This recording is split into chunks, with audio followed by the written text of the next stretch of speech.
Informe Enigma. Jorge Ríos.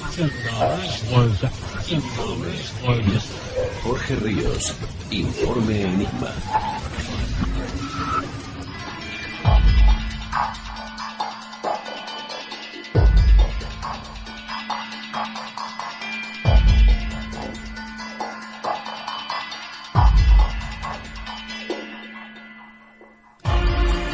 Bienvenidos a Informe Enigma.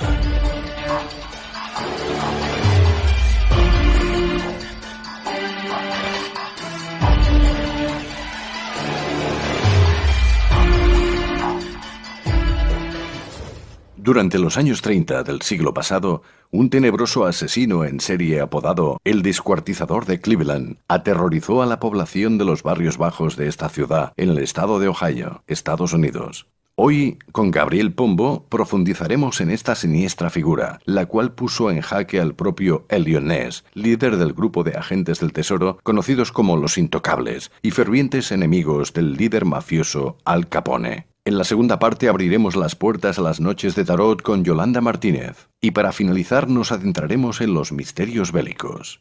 Entre el 6 de junio y el 25 de agosto de 1944 se llevó a cabo la mayor ofensiva bélica de la historia en plena Segunda Guerra Mundial, el desembarco de Normandía.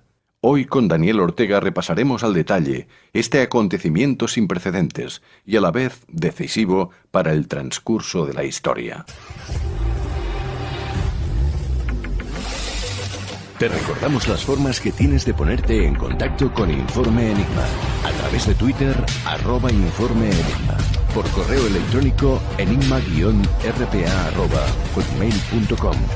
O bien en la página de Facebook Informe Enigma. Contacta con nosotros.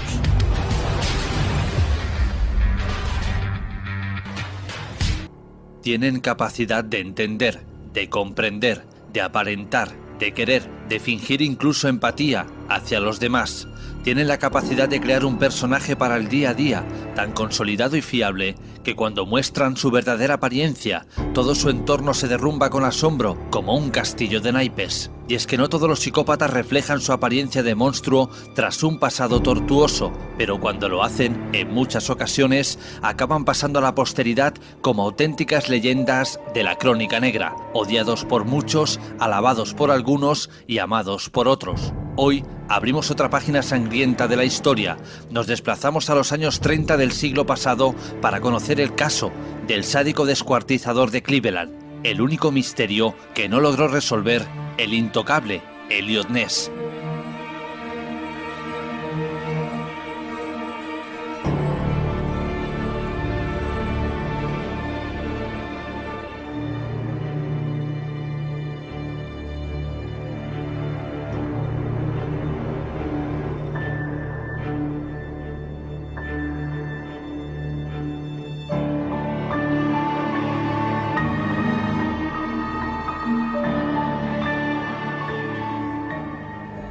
Cleveland.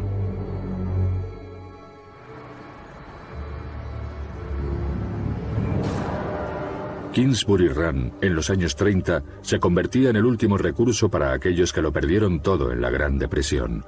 Un barrio de chabolas para familias que no tenían dónde caerse muertas. Eran los restos de la sociedad. Era tierra de nadie llena de don nadies. Estas mujeres y hombres olvidados se convirtieron en los objetivos de un asesino en serie despiadado. Aparte de cualquier otra barbaridad que pudiese hacerle a los cadáveres de las víctimas, siempre les cortaba la cabeza. Eso siempre lo hacía.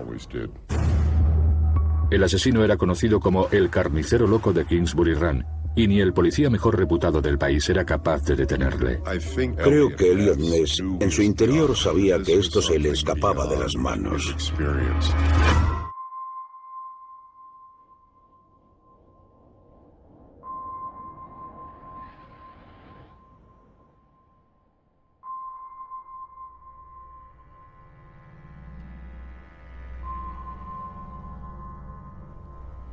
Hace apenas 2 semanas hablábamos del asesino del torso del Támesis, Jack el Destripador, y el posible vínculo entre ambos, el cual sería la causa y el motivo por el que el arcano de la crónica negra por excelencia del Londres marginal Whitechapel nunca fue atrapado. Sin embargo, esta siniestra y elegante figura no fue el único asesino serial que dejó volar su sangrienta imaginación con total impunidad. Hubieron otros, y quizás mucho peores. Hoy rescatamos a uno de ellos, el carnicero de Cleveland, más conocido como el asesino de los torsos de Cleveland o el carnicero loco de Kingsbury Run. Y lo hacemos de manos de un jurista, escritor e investigador. Gabriel Pombo, bienvenido de nuevo a nuestro espacio. ¿Cómo te encuentras? Bueno, muy bien, sobre todo muy bien por estar nuevamente en contacto con tu amable audiencia española y bueno, poder ser de una mínima utilidad y espero que también de cierta amenidad en este rato que tú tienes la gentileza de conectarte conmigo. Vamos adelante con el descuartizador de Cleveland y con Eliot Ness. Querido Gabriel, encontramos ya la primera similitud. Como ya he dicho en la introducción, hace apenas 2 semanas hablábamos del asesino del torso del Támesis, pero al descuartizador de Cleveland también se le conoce como el asesino de los torsos de Cleveland. Sí, en efecto, el remoquete o alias criminal de torso ha sido utilizado en la historia criminológica para varios asesinos que generalmente nunca fueron atrapados. Tienen esa característica todos estos casos. Y bueno, sin duda los 2 casos más paradigmáticos de asesinos que utilizaron como método de eliminación del cadáver de sus víctimas, el descuartizamiento, son el que ya hablamos en otras oportunidades, que es el predecesor, el llamado asesino del torso de Támesis o descuartizador del Támesis, que perpetró sus desmanes allá en la Inglaterra victoriana entre 1873 y 1889, y este asesino, muy posterior en el tiempo, o sea, estamos hablando de una diferencia de 50 años, cuyas tropelías se llevaron a cabo entre el año 1934, por lo menos hay una duda en cuanto a esta fecha inicial y después en el curso de esta charla te la voy a aclarar para ti y para tu audiencia, pero en general se piensa que desde 1934 hasta 1938 es el lapso donde se perpetran los sangrientos crímenes del llamado descuartizador de Cleveland y también conocido como torso. ¿Por qué a ambos asesinos se les dio este secundario remoquete criminal de torso? Bueno, porque según los médicos forenses, la parte del cuerpo humano que más impacta, por lo menos mediáticamente, es el torso humano cuando recibe las amputaciones correspondientes. Pero en realidad, no todos los cadáveres que aparecieron en el caso del descuartizador de Cleveland, repito, en ese periodo criminal de entre 1934 y 1938, no todos esos cuerpos desmembrados tenían sus torsos limpios, sino que en algunos casos se encontró todo el cuerpo salvo la cabeza de las víctimas. De modo pues que esta es una pequeña introducción a este nuevo caso criminal que abordamos hoy, el del descuartizador de Cleveland, y también la intervención en cuanto a su persecución criminal por parte del famoso policía Eliot Ness. Como muy bien acabas de decir, entre los años 1934 y 1938 se llevó a cabo esta sangría bajo la sombra del asesino de los torsos de Cleveland. Sin embargo, en el año 1950 se encontró otro cuerpo que los expertos también atribuyen a este asesino. Mira, ha habido en épocas posteriores al último año, donde sin duda están registrados los asesinatos canónicos o tradicionales del asesino de Cleveland, han habido otros descubrimientos. Incluso uno de los investigadores que actuaba bajo las órdenes de Eliot Ness, un veterano investigador llamado Peter Medilo, siguió por su cuenta y riesgo indagando sobre estos casos, y él tuvo alguna duda de que ese cuerpo que tú mencionas haya integrado tardíamente el elenco mortuorio del llamado descuartizador de Cleveland. Sin embargo, la opinión generalizada es que se trató de un caso aislado, que se trató de un caso cometido por otro asesino, e incluso en este hallazgo que tú mencionas del año 1950, arroja dudas. Algunos piensan que se trató simplemente de un cadáver de una morgue que fue desechado, o sea, ni siquiera hay certeza de que se tratase de un homicidio. Por lo tanto, lo que no es de dudar es que hay 12 homicidios llamados canónicos que se atribuyen al descuartizador de Cleveland, o más sencillamente conocido por el mote de Torso. Y un 13º caso, que es conocido como la llamada víctima cero, justamente dada la duda de que haya pertenecido al mismo criminal, que es el encuentro que se hace macabramente en el lago Erie, que está aledaño a la zona, en la zona rural de Cleveland, que a su vez pertenece al estado de Ohio en Estados Unidos, que fue encontrado en 1934, como te comenté anteriormente, en el mes de septiembre, de una mujer partida en dos, literalmente, de la que nunca se descubrió la cabeza ni tampoco las manos, o sea que no había manera de identificarla, y a la cual se la conoció por el apodo de la Dama del Lago, ya que estos dos restos, que estaban separados a una distancia muy importante uno de otro, fueron localizados en el lago Erie. Pero hay grandes dudas de que esta víctima primigenia, cuyo cuerpo fue hallado, repito, en septiembre de 1934, y que además, según los estudios forenses que se le realizaron, ese cuerpo había estado, preservado en formol o en otras sustancias preservantes, por lo tanto se trataba de un asesinato cometido fácilmente un año atrás incluso. Bueno, hay grandes dudas de que pertenezca al elenco tradicional de las víctimas del asesino de Cleveland. Por lo tanto, se la descarta y queda en esa nebulosa, ¿verdad? O sea, lo que no hay duda alguna es que los crímenes reconocidos en los registros policiales y obviamente también de la prensa, adjudicados al descuartizador de Cleveland, arrancan a partir del año 1935 y se dan cuando ya el famoso policía Eliot Ness, del cual no quiero abundar mucho en esta entrevista, porque en definitiva parto de la base que tus oyentes y tu audiencia en general tiene un conocimiento, dado lo mediático que ha sido el Eliot Ness, ¿verdad? El famoso intocable, el vencedor del AMPA de Chicago, el que llevó a la cárcel a Al Capone. Bueno, lo que quizá no se sepa tanto es que en un periodo posterior a esos triunfos como policía a cargo del Tesoro de Estados Unidos y enfrentando a la mafia de Chicago en la época de la Prohibición, bueno, Eliot Ness fue contratado como director de seguridad de Cleveland por el alcalde republicano de esa ciudad, que era Harold Barton, en el año 1935. Y bueno, no fue tan exitosa la actuación de este mediático y famoso y muy querido ya por el público, criminólogo además, porque también tenía esa maestría en criminología, y detective Eliot Ness.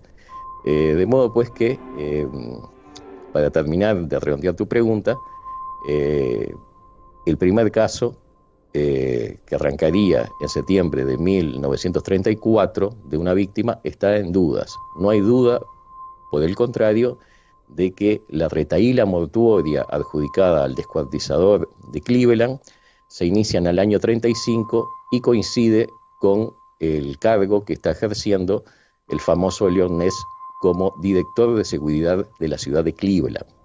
Cuando escuchamos la palabra destripador, automáticamente nuestra imaginación vuela y vislumbramos a ese arcano de la crónica negra, Jack el Destripador.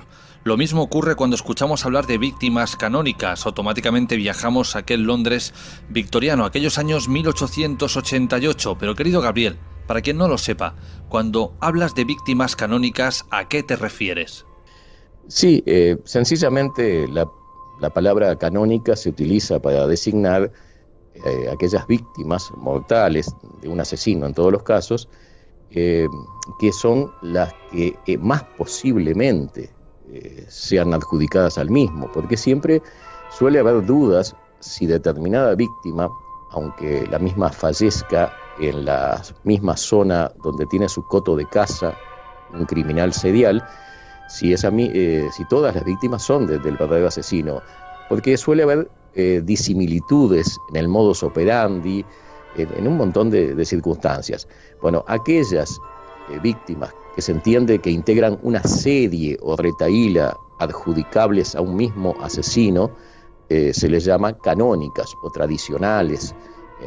Simplemente eso quiere decir canónicas, ¿verdad? O sea, aunque nunca hay una certeza plena, como no lo hay en nada en la vida, pero se entiende que hay un grado de probabilidades altísimo de que determinadas víctimas que integran ese elenco sean del asesino al cual se le atribuye haberlas asesinado, y por lo tanto se les llama canónicas, tradicionales, clásicas, para usar otros sinónimos. Gabriel, ¿cuál era el modus operandi del asesino de los torsos de Cleveland? El asesino del torso de Cleveland, que nunca fue capturado, también hay que decirlo, es un asesino anónimo cuyas víctimas aparecían desmembradas. O sea, volvemos un poco a lo mismo que muchas veces dijimos sobre Jack el Destripador. No en vano se le había colocado de forma popular ese alias tan macabro. Jack el Destripador, valga la redundancia, como tenía como modus operandi eviscerar el cadáver, llevarse a modo de trofeo souvenir órganos que extraía de las cavidades de sus víctimas, bueno, se le llamó Jack el Destripador popularmente. Y lo mismo es aplicable al caso del descuartizador de Cleveland. ¿Por qué era un descuartizador? Bueno, valga la redundancia, porque utilizaba como mecanismo de eliminación el destrozamiento, el descuartizamiento de esos cadáveres. Y una peculiaridad es que mostró cierta sapiencia y conocimientos de tipo clínico y médico. En esto todos los médicos forenses actuantes están contestes. A diferencia, ya que venimos hablando del caso de Jack el Destripador, donde es muy discutible que el verdadero asesino hubiera sido un médico, porque hubieron forenses que tuvieron una posición distinta, que entendieron de que no tenía las habilidades, como dijo mi muy querido doctor Thomas Bond, ni siquiera tenía Jack el Destripador las habilidades propias de un carnicero o desollador de animales. Pero volviendo el caso que nos ocupa en esta charla, que es el del descuartizador de Cleveland, bueno, todos los médicos forenses que actuaron sobre autopsias de sus víctimas estuvieron de acuerdo en que tenía conocimientos de tipo médico, o sea, más allá de la capacidad de descuartizar un cuerpo, la presunción de que se trataba de alguien vinculado a la medicina es muy fuerte en el caso del llamado torso o descuartizador de Cleveland.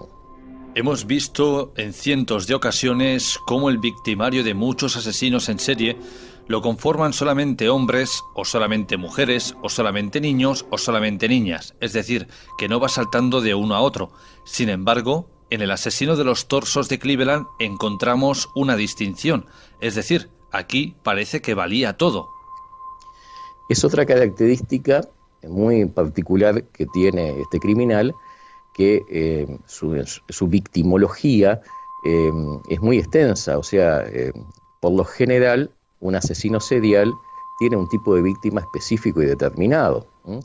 En cambio, como tú bien dices, al repasar el listado de las presas humanas del descuartizador de Cleveland, vamos a encontrar no solo mujeres, sino también hombres, y vamos a encontrar incluso distintas razas. Por lo menos una de las víctimas del descuartizador era de raza negra, en ese caso femenina. Después, de todos modos, hay una preponderancia en este criminal sobre determinado tipo de víctima, aunque sea variado y cambiante la victimología. ¿Por qué? Porque la mayoría de los cuerpos que se encuentran son atribuidos a pordioseros o vagabundos de la zona de Kingsbury Run. Y acá tengo que hacer una precisión, que es la siguiente.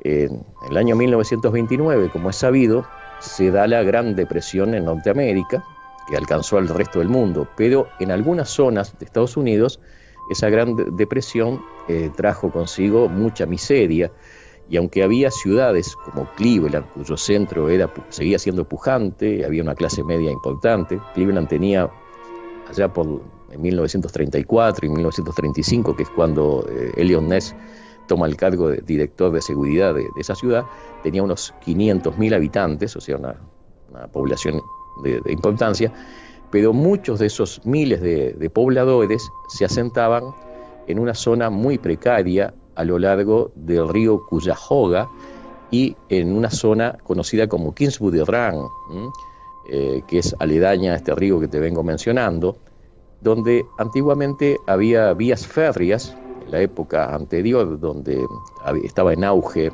el comercio, pero que estaban esas vías férreas prácticamente abandonadas. Y bueno, entre el lecho del río Cuyahoga y las vías férreas abandonadas, estamos hablando de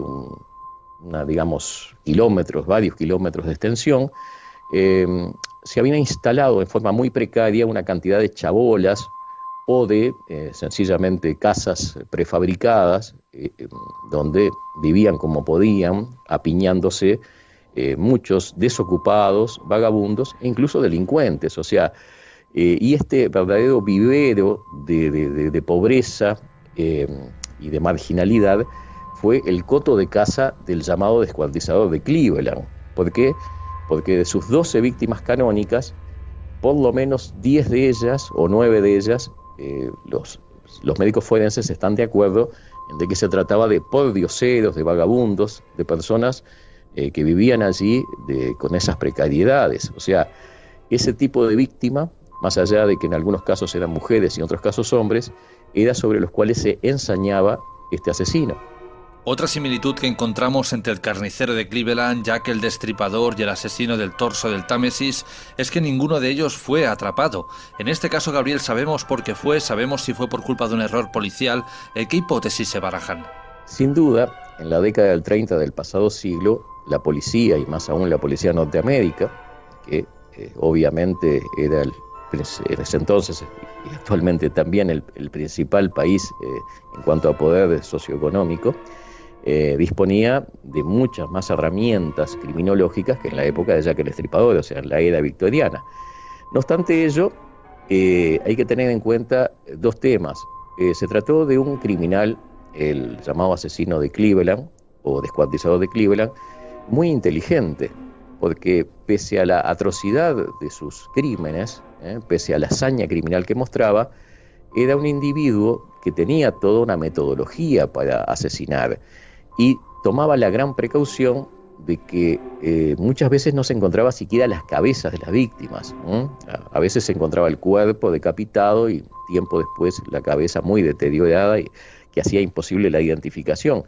Y generalmente no aparecían las manos, las cuales habían sido aserradas a la altura de la muñeca o de los muñones de los hombros o de los codos. No aparecían estas partes del organismo de los distintos fallecidos, lo cual dificultaba enormemente, y lo dificultaría incluso hoy en día, pese a que tenemos, adelantos tecnológicos como el ADN, pero por más que se tenga una muy buena policía, por más que se tenga especialistas en criminología o en criminalística y se disponga de herramientas importantes, que de todos modos en la década del 30 no eran tantas como ahora, pero ¿qué pasa? Si los forenses y los policías actuantes no tienen para cotejar las huellas digitales, no tienen las cabezas de las víctimas, ¿verdad? O sea, eso dificulta enormemente la identificación de esos cadáveres, al punto tal que en la retahíla mortuoria adjudicada al llamado torso de Cleveland, solamente con certeza hubo 2 personas que fueron identificadas, 2 víctimas identificadas, a saber, una prostituta de mediana edad llamada Genevieve o Florence Genevieve Polillo, y un joven que tenía la característica de que no era, a diferencia de la mayoría de las otras víctimas, un marginado, no era un pordiosero, sino que era un individuo de clase media o hasta de clase alta, pero era un poco la oveja negra de una familia acomodada de Cleveland y se dedicaba al tráfico de drogas, a la trata de blancas, en fin. Era un individuo de muy malos antecedentes, un muchacho joven de 28 años llamado Edward Andrassy, que fue la cuarta víctima que se encontró, cuyo cuerpo desmembrado se encontró, digamos, adjudicada a la serie criminal del descuartizador de Cleveland.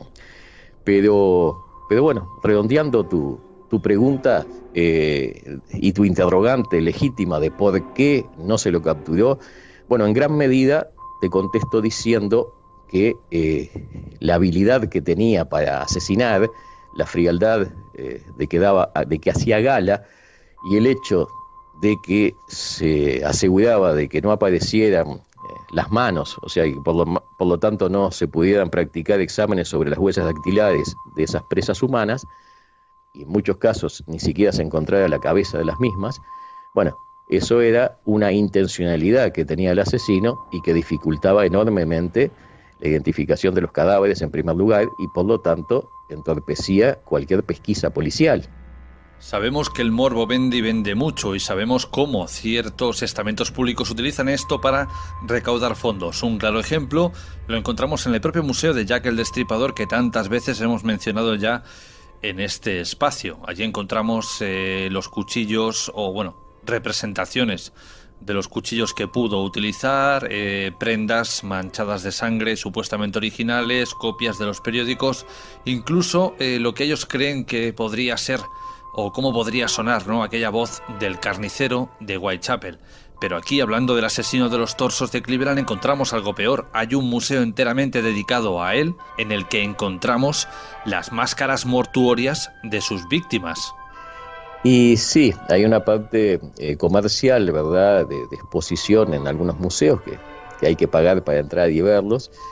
Y siempre hay que recordar que la prensa, sea cual sea la época en que se comete una seguidilla criminal, suele hacer su agosto con sacar a la luz pública e incluso exagerar los detalles macabros, aquellos detalles que ayudan al mayor tiraje de sus periódicos. ¿Por qué? Bueno, porque el ser humano tiene un morbo natural por conocer esas particularidades criminales, y bueno, cuanto más exageradas y magnificadas, mejor. Lo que comentas de ese museo, sí que lo he visto por internet y es realmente impactante, es así. Pero bueno, lo cierto es que esos cuerpos humanos, esos rostros en cera, donde en algunos casos tratan de reconstruir cómo se pretende que hubieran sido las facciones de las víctimas, no le sirvieron a la policía de la época y no le sirvieron al grupo especializado de detectives encabezado por nada menos que Eliot Ness para detener al asesino.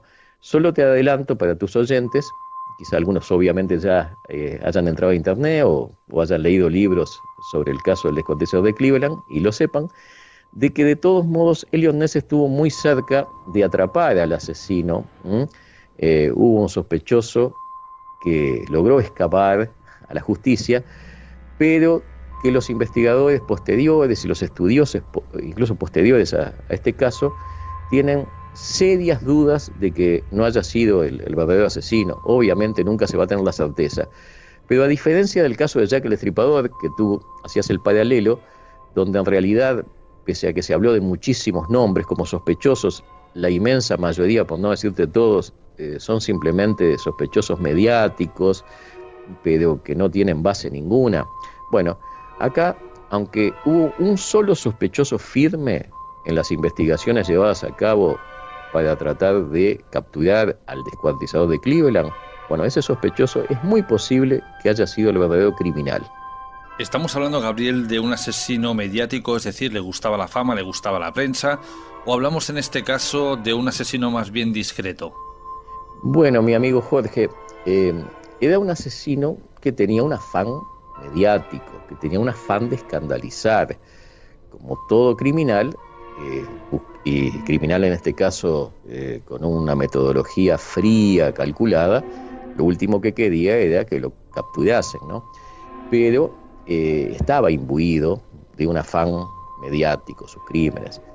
Es muy obvio esto, a ver, si este individuo, el perpetrador, no hubiera querido simplemente hubiera sido impulsado a cometer estos delitos, impulsado por una sed de sangre, bueno, mataba a las víctimas, porque dicho sea de paso, en su inmensa mayoría quedó claro de que las víctimas no eran ultimadas en el mismo lugar en que se las encontraba, sino que en otro lugar, muy posiblemente en una casa, en un taller, un lugar cerrado donde el asesino, que muy posiblemente previamente las había drogado y dejado inconscientes, luego las ataba y terminaba mutilándolas incluso en vida, porque las pericias forenses demostraron de que varias de las víctimas fueron decapitadas estando vivas. Claro, que estén con vida no quería decir que estuvieran conscientes, o sea, es muy probable que estuvieran inconscientes bajo los efectos previos de una droga.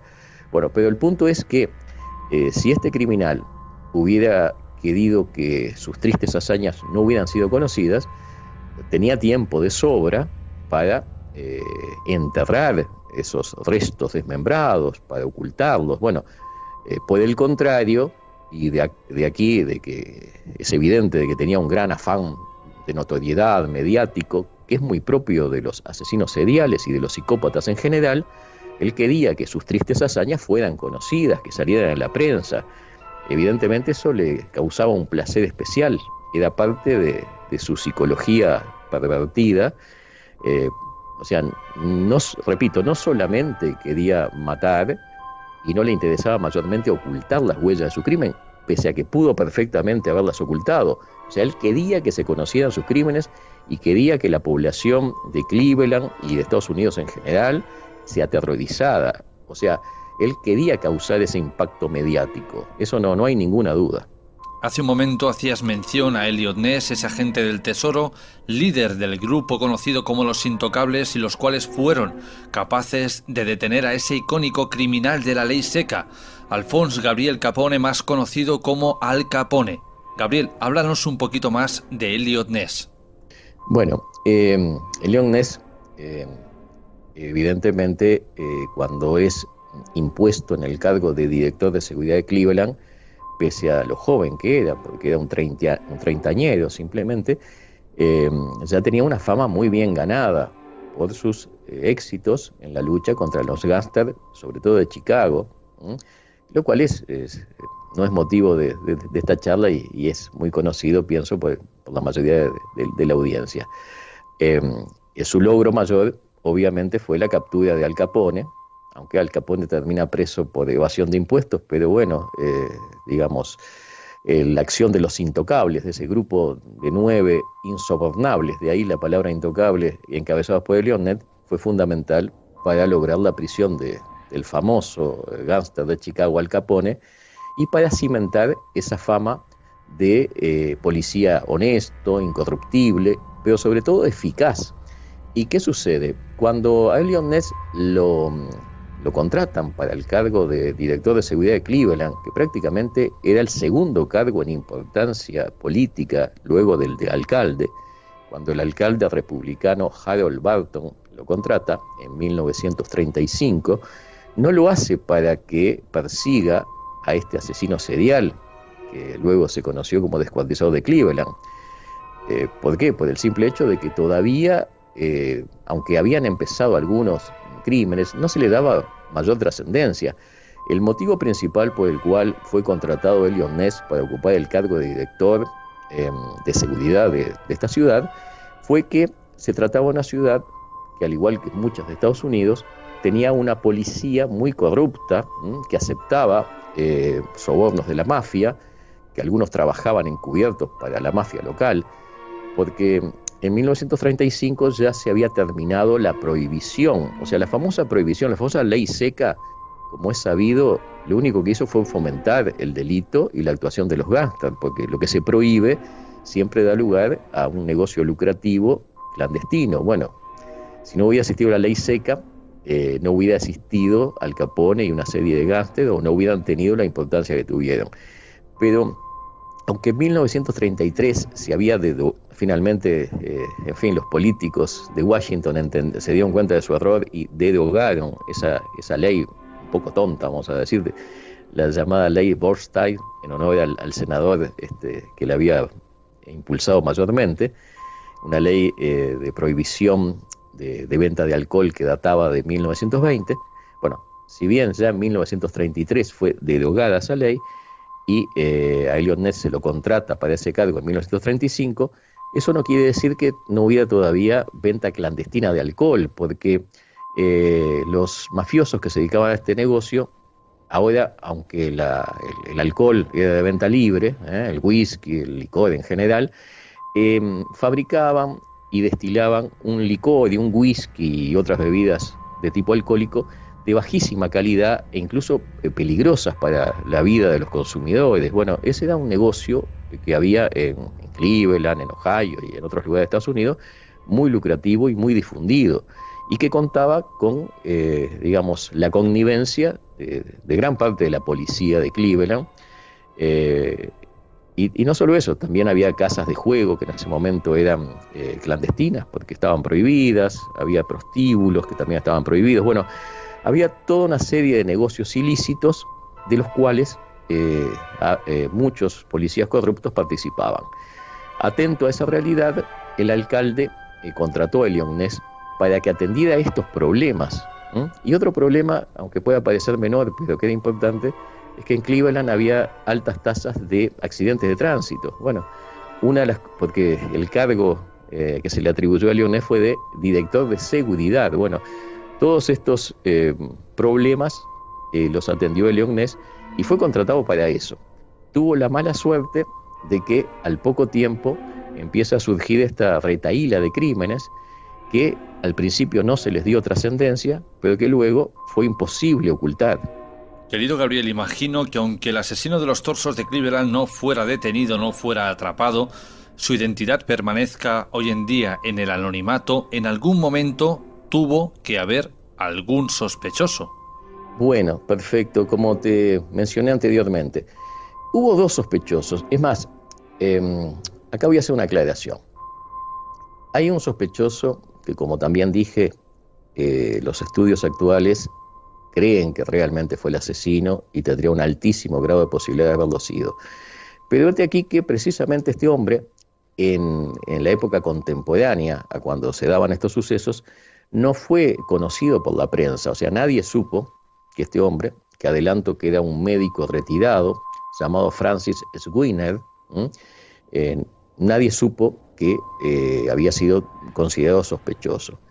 El único sospechoso real que ante los medios de difusión fue conocido en todo el país como un posible asesino de Cleveland fue realmente un pobre diablo llamado Frank Dolezal, que era uno de los tantos marginados que vivía por la zona de Kingsbury Run, la zona donde se asentaba esa serie de pordioseros y de vagabundos que aquí se menciona anteriormente, y que había tenido la mala suerte de que había sido uno de los concubinos de una de las pocas víctimas cuya identidad se descubrió. Si recuerdan, yo mencioné a una víctima femenina llamada Genevieve Polillo, la cual era una prostituta de mediana edad muy conocida en esa zona. Bueno, este hombre había sido uno de sus concubinos y no era también un hombre que tuviera una buena fama porque había cometido delitos menores. Ahora, eso no quiere decir que fuera el asesino ni mucho menos. No solo no había sido el homicida de su compañera sentimental, la víctima de segura autoría del asesino de Cleveland, sino que mucho menos había sido el descuartizador de Cleveland. Pero ¿qué pasó? Ya tenemos que dar un salto temporal y pasamos a 1939. O sea, los crímenes del asesino de Cleveland habían terminado en el año anterior, en 1938. Pero Eliot Ness se había ganado muchos enemigos, entre ellos el primo, un senador, el primo Martin Schwiner, primo del que, como te mencioné, fue el sospechoso principal, el médico Francis Schwiner. Martin Schwiner, primo del sospechoso principal, era un muy poderoso político demócrata, senador, que con la colaboración del sheriff de la localidad de Cuyahoga, que es una localidad aledaña a la ciudad de Cleveland, detuvieron a este hombre un año después de que habían terminado la masacre del descuartizador de Cleveland y lo pusieron en la picota pública, llamaron a la prensa y propalaron a los cuatro vientos. Bueno, acá realmente nosotros capturamos al asesino de Cleveland, no el incompetente e inepto de Elliot Ness. Pero en realidad todo esto no fue un bulo mediático. Este pobre hombre, Frank Dolezal, que así se llamaba, terminó ahorcándose muy sospechosamente en su celda, cuando iba a ser llevado a juicio. Y tan sospechoso fue su ahorcamiento y supuesto suicidio, de que cuando los forenses examinan su cadáver encuentran que tenía varias costillas rotas.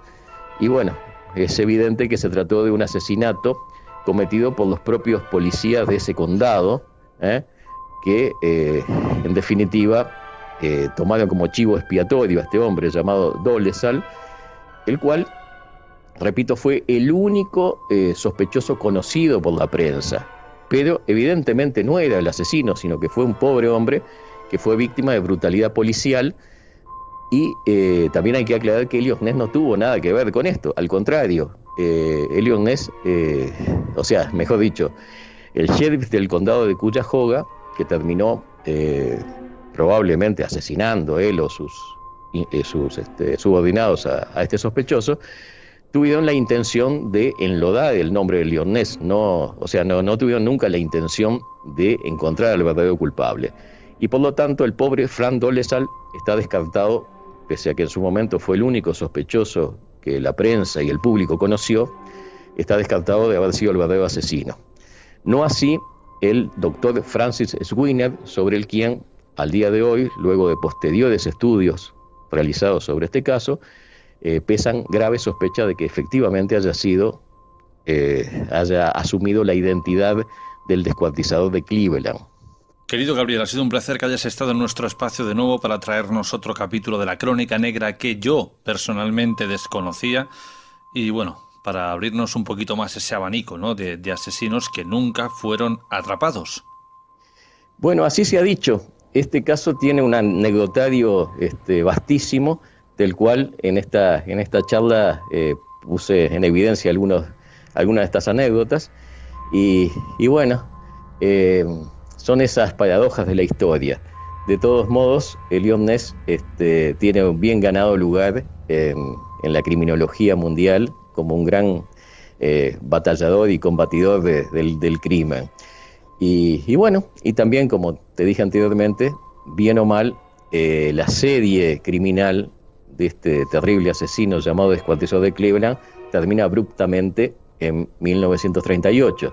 Y como probablemente Francis Sweeney fuera el asesino, bueno, al verse descubierto y para evitar la captura y evitar su procesamiento, se recluyó en un hospital psiquiátrico y cesaron sus crímenes. O sea que no fracasó totalmente Elliot Ness.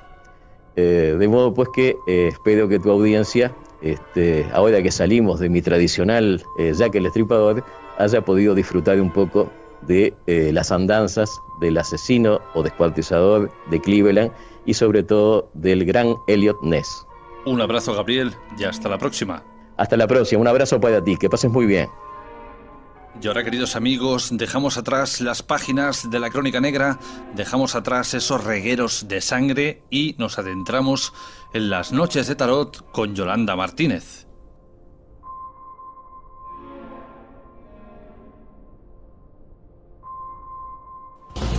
¿Quieres apoyar a Informe Enigma? ¿Quieres que siga creciendo? Ahora puedes hacerlo. Tan solo tienes que ir a la interfaz principal de Informe Enigma en iVoox y entrar en la opción habilitada en azul que pone Apoyar. Una vez aquí, escoge la opción que mejor se adecue. Y de nuevo, pasado, presente y futuro se dan cita en las noches de tarot con Yolanda Martínez. Yolanda Martínez, bienvenida una semana más, ¿cómo estás? Buenas noches, Jorge, muy bien, gracias.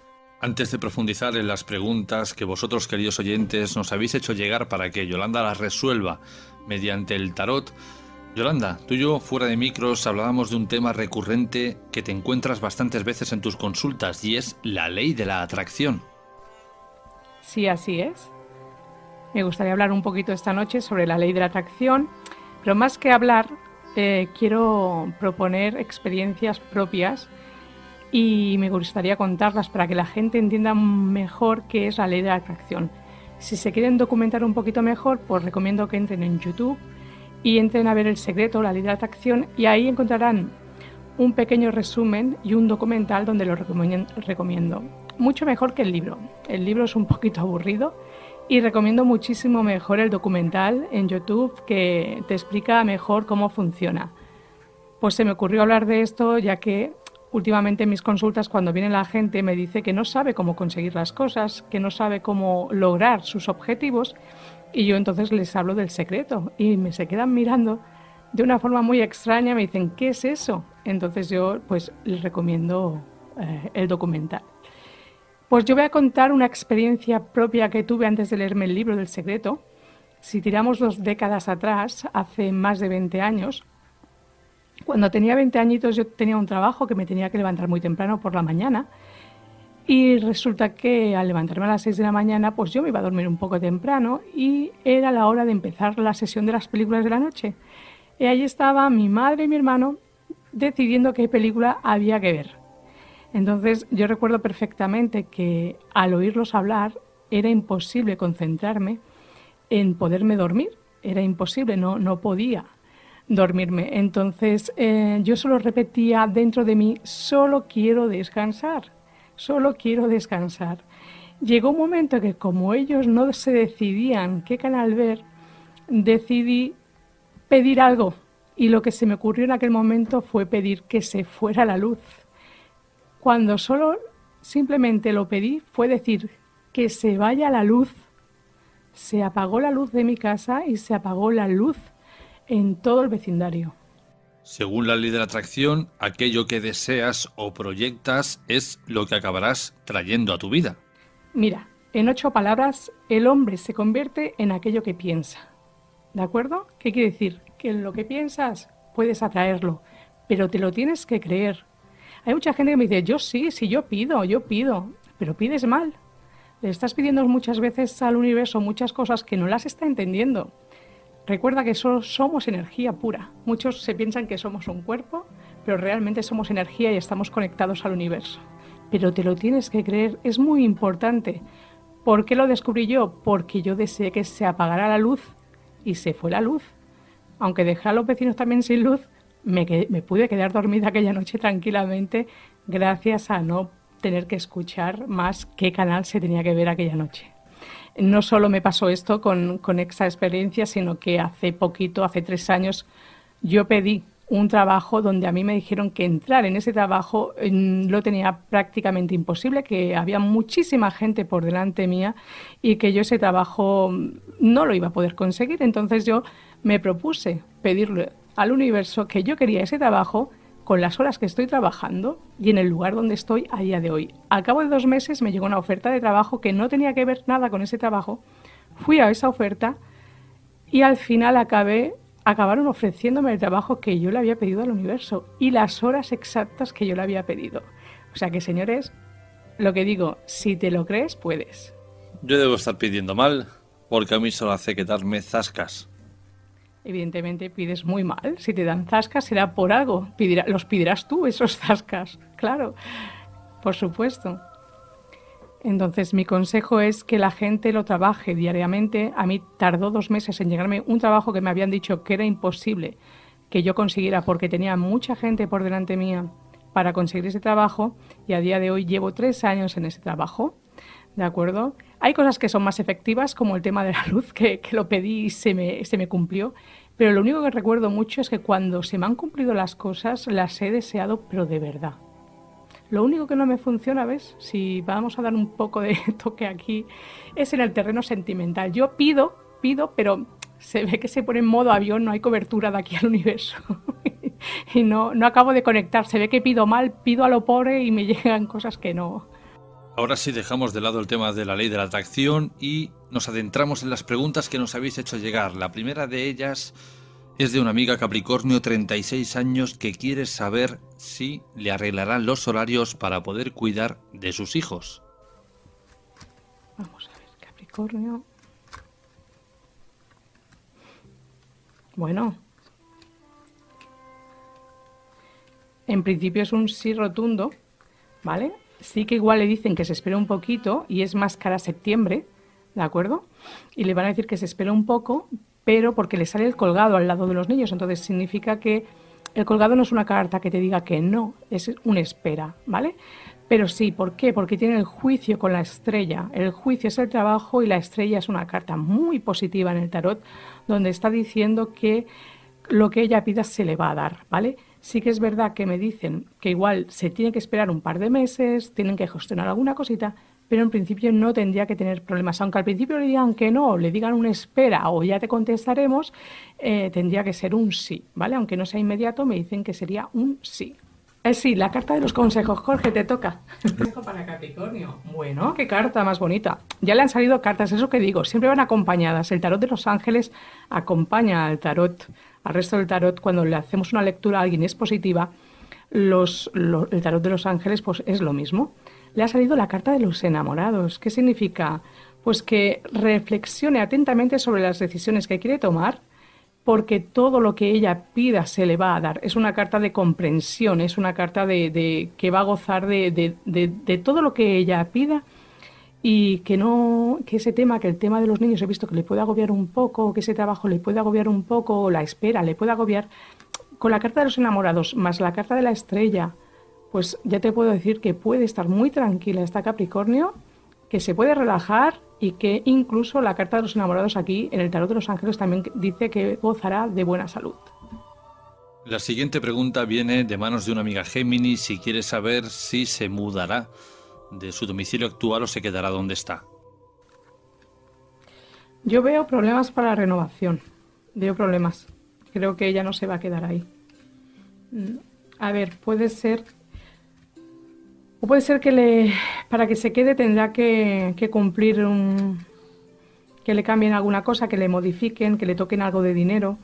Entonces ella pues como que se lo va a pensar, porque aquí sí que veo que con el tiempo, si no es inmediato, a mí me dicen que aquí ella decidiría irse al final y hacer un cambio. Yo veo como que este casero como que hay algo que no quiere renovarle, por lo que sea, quiere algún cambio, quiere hacer algo, quiere hacer obras, quiere hacer algo, pero en el fondo quiere que se vaya. Entonces sí que veo que se va a tener que ir, o sea, se tendrá que ir, pero que no se preocupe, que encontrará un buen sitio y estará bien. Yo es que veo que no quiere como renovarle, no sé si es que quiere hacer un cambio él, quiere plantear unas obras, pero no veo que quiera renovarle el contrato. Cogemos un consejo. Vale, le ha salido el 9 de agua, dice que sus deseos se realizan, las preocupaciones se difuminan, amor a la vida. Vale, ¿qué quiere decir? Que al final las preocupaciones se le van a ir, ¿de acuerdo? Que va a encontrar algo, que le van a aconsejar a algún otro sitio, que eso no es el fin del mundo, que no te renuevan, pues ahí no se acaba la vida. Yo ahí lo que veo que sí que tiene muchos miedos y que le da mucho miedo, pero es que fíjate que su deseo se va a realizar, que al final va a conseguir realmente lo que ella quiere, que va a encontrar un precio justo, va a encontrar algo que ella se va a sentir feliz, que es un cambio positivo, ¿de acuerdo? Porque aunque le renovaran, yo sería poquito tiempo, pero que no lo veo muy claro. Yo creo que es que le viene un cambio, y ese cambio lo que le dice aquí, que las preocupaciones se le van a difuminar y que no se preocupe, que será para mejor ese cambio, que no sufra. Nos salimos de las preguntas típicas, en este caso es hombre, Cáncer, 38 años, y quiere saber si tardará mucho en operarle el pie y cuánto durará la recuperación. Un Cáncer.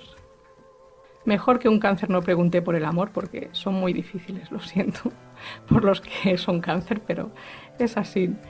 Vamos a ver esta operación. O sea, está pendiente de una operación, ¿no? Vamos a ver si le llaman pronto y si se va a curar pronto, es lo que le preocupa. Curioso. Vamos a ver. No, está muy pronto la llamada de que lo vayan a operar. ¿Pero por qué está tan asustado este hombre por quedarse unos días Claro, va a estar un tiempo que va a tener que estar parado.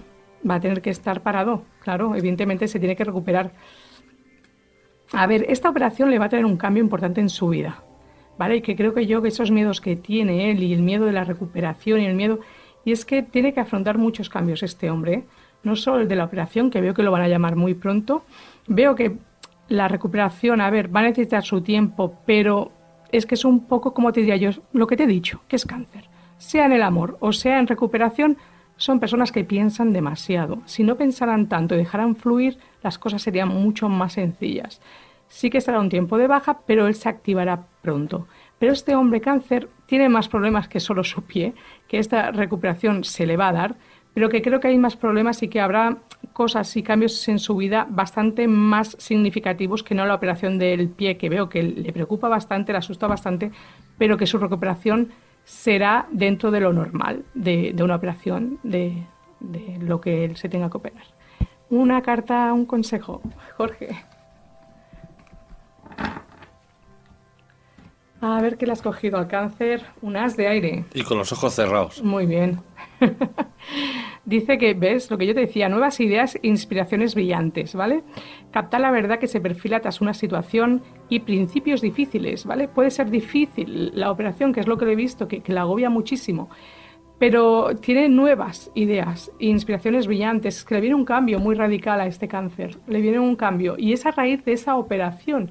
Hay un cambio bastante importante y nada, que se anime, que no se preocupe, que dentro de poco va a tener esa llamada para que lo operen. Está ahí. Pasamos a la siguiente pregunta. Leo, 37 años. Quiere saber si este año va a ser económicamente mejor. Por cierto, es mujer. Leo, 37 años. Leo, 37 años. La economía. ¿Cómo le va a ir? Leo, de 37.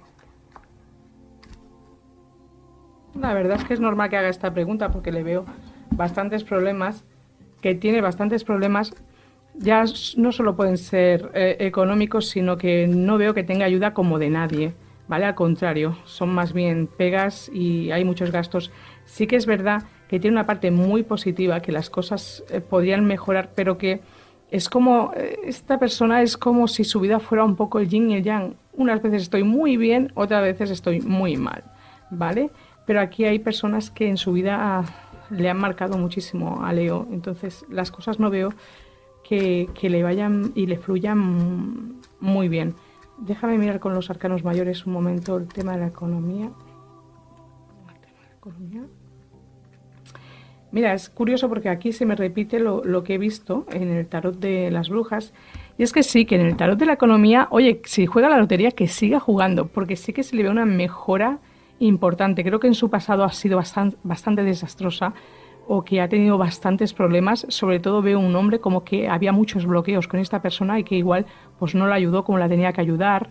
Y es una mujer que ahora a día de hoy no se fía de nadie y lucha y es luchadora. Pero sí que le viene un golpe de suerte, pero puede ser también laboralmente, o sea, que las cosas se le mejoren. Incluso no descarto que le pudiera tocar algo en la lotería, que hay gente que le toca, pues ella si sigue jugando tendría un pequeño golpe. ¿Por qué digo esto? Porque tiene la rueda de la fortuna, el juicio y la estrella. Son cartas que vienen dinero por destino. ¿De acuerdo? ¿Cogemos el consejo? Qué rápido ha sido. Vamos a ver el consejo. El 5 de tierra, has visto, dice inquietudes relativas al dinero. Si es que son listos mis ángeles, ¿eh? Dice tener la sabiduría de aceptar la ayuda de otros. Acepta las incertidumbres de trabajo autónomo, ¿vale? Tiene muchas inquietudes relacionadas con el dinero, ¿eh? Y veo pero que las tiene porque, a ver, ha tenido muchos problemas, sobre todo hace 2 años se le marca mucho, que tuvo bastantes problemas, que lo pasó muy mal, pero que a día de hoy no se le ve que le vaya a ir mal, al contrario. Ya te digo, por destino le sale que le tendría que tocar alguna cosita, pero si no, el destino ya se encargará de que tenga ayuda de los demás para que no le falte de nada. Y para terminar, amiga Escorpio de 60 años. Básicamente trabaja para una familia los fines de semana y quiere saber si tiene continuidad laboral con ellos o no.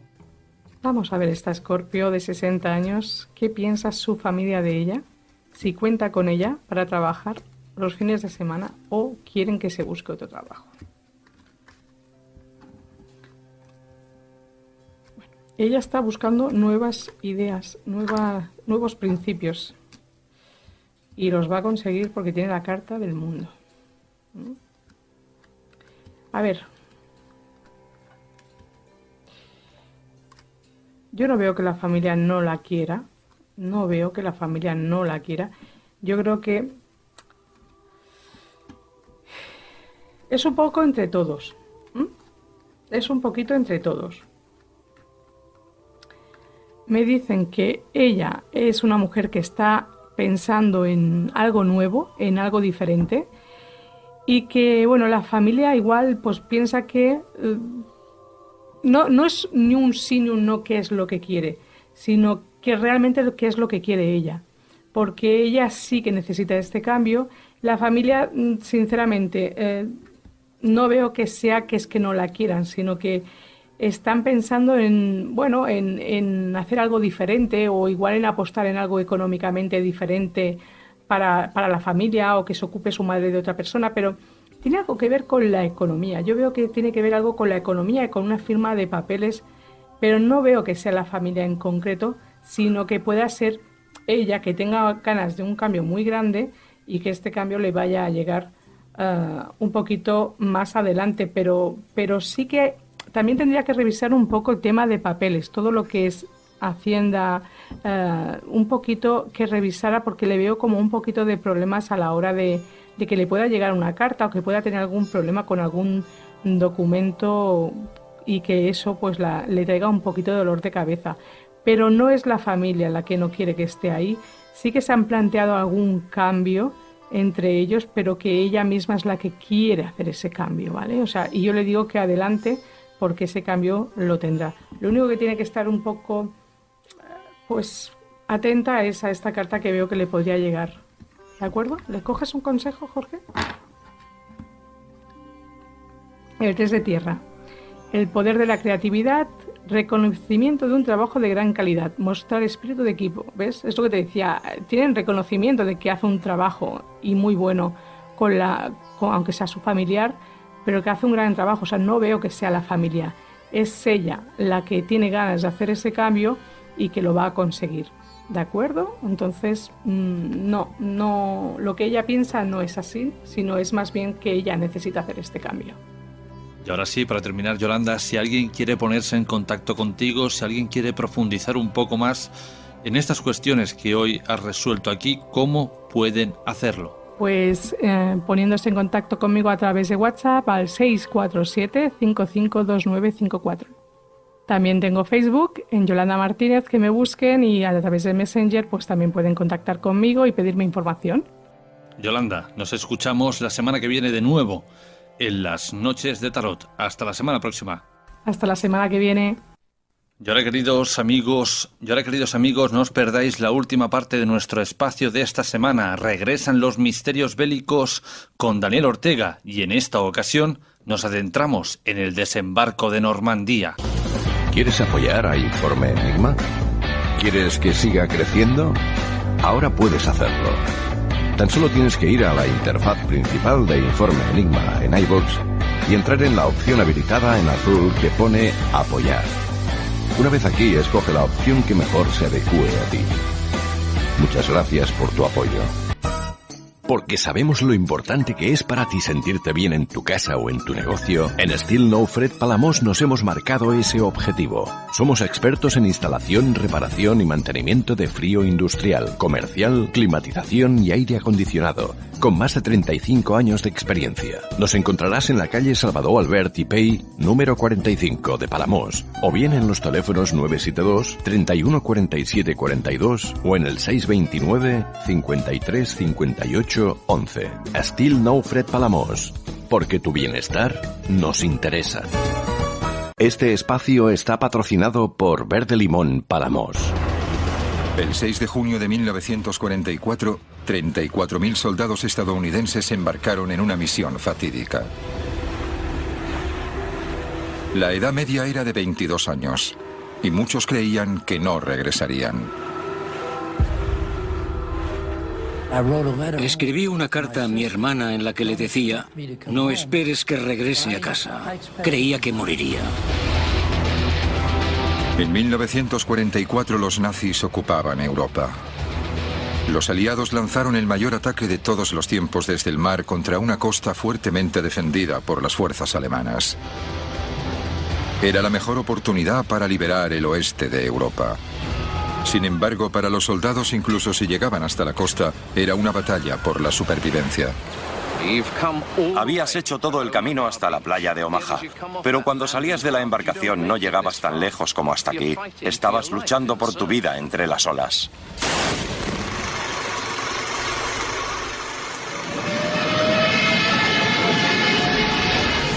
El destino une al hombre, al momento y a la máquina.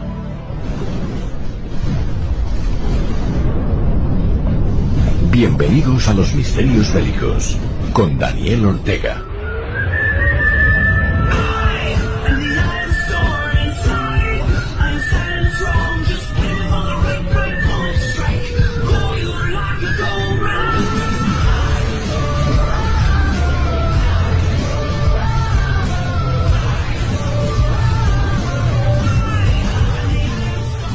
Bien citábamos en el sumario del espacio de esta semana, regresan los misterios bélicos y hoy hablamos de un aniversario del desembarco de Normandía. Daniel Ortega, bienvenido.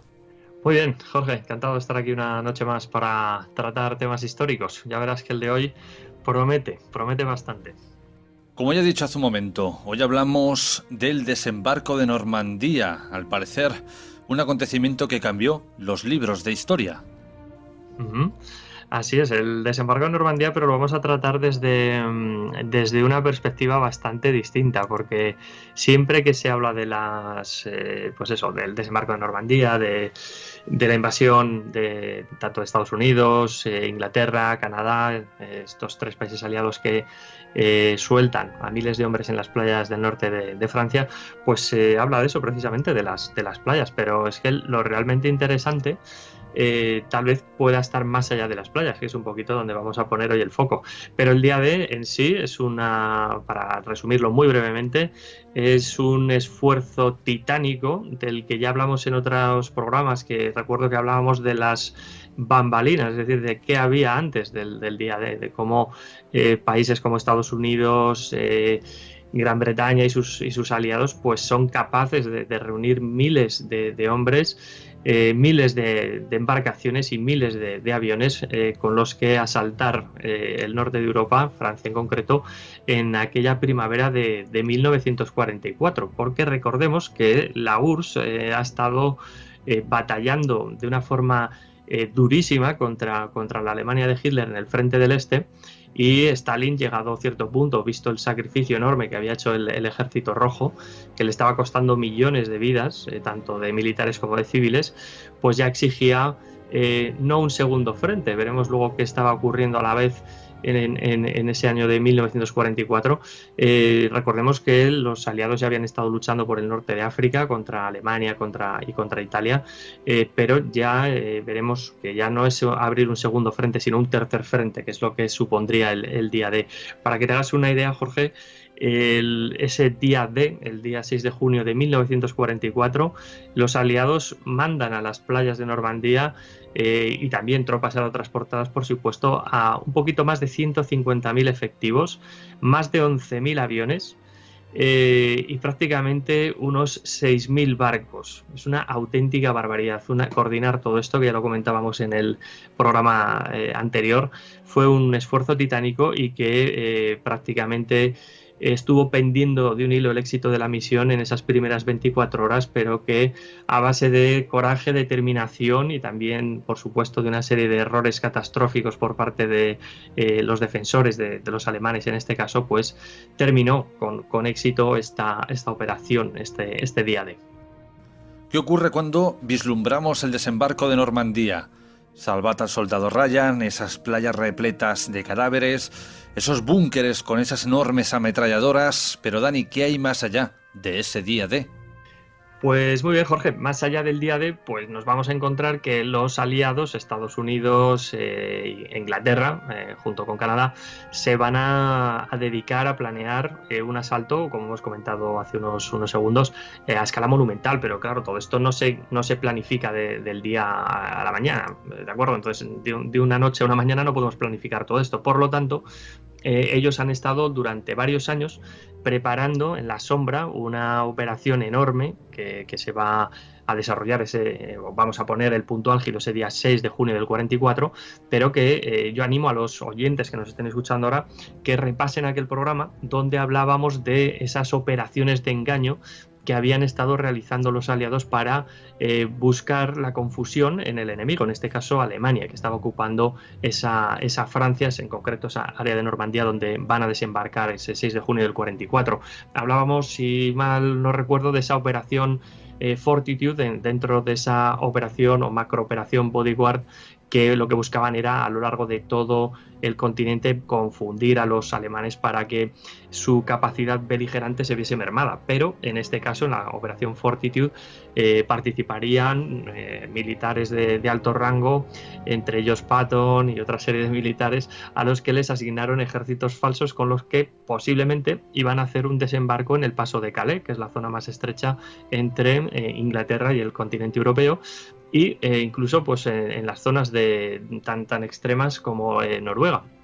Imagínate que para ello pues también tienen que movilizar tropas, pero todo con el falso pretexto de una posible invasión en otro punto. Ellos en cualquier momento querían desviar la atención de esas costas normandas que, salvo 4 contados en el ejército alemán, como el propio Rommel o el general Marx, que ellos sí apostaban a que el desembarco podía plantearse en Normandía, mucha gente pensaba, y con cierta lógica, que esa invasión iba a producirse en Calais, que es el punto más estrecho. Por lo tanto, más allá de ese día D, pues como vemos, hay una preparación ingente, enorme, que incluso lleva a los aliados a generar una serie de operaciones de engaño que tienen que traer locos a los alemanes sí o sí para que esta operación, la operación Overlord, de ese desembarco de Normandía, pues tenga todo el éxito que necesitan para abrir un nuevo frente con el que descargar el peso de la guerra, en este caso a la Unión Soviética, que tantos millones de hombres está dejando en el frente del este.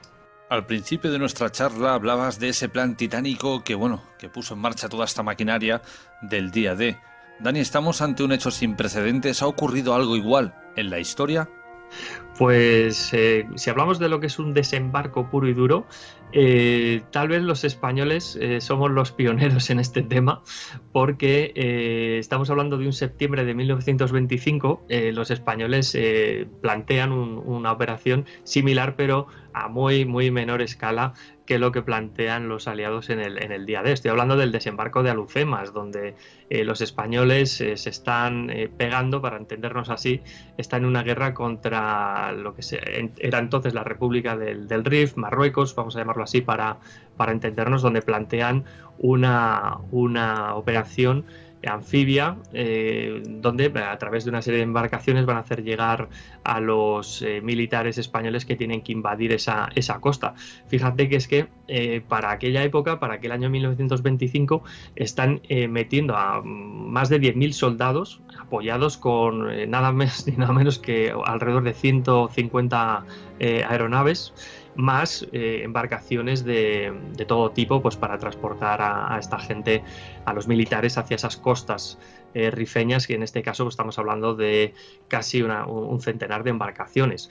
La verdad que no tiene nada que ver en cuanto a números, pero sí, si comparamos a pequeña escala, pues cómo se hace un desembarco. Pues aquí los españoles ya tenemos ahí una muesca en la historia, decir, bueno, pues este tipo de desembarcos, pues tal vez, entendidos desde el punto de vista moderno, nosotros los españoles pusimos la primera piedra.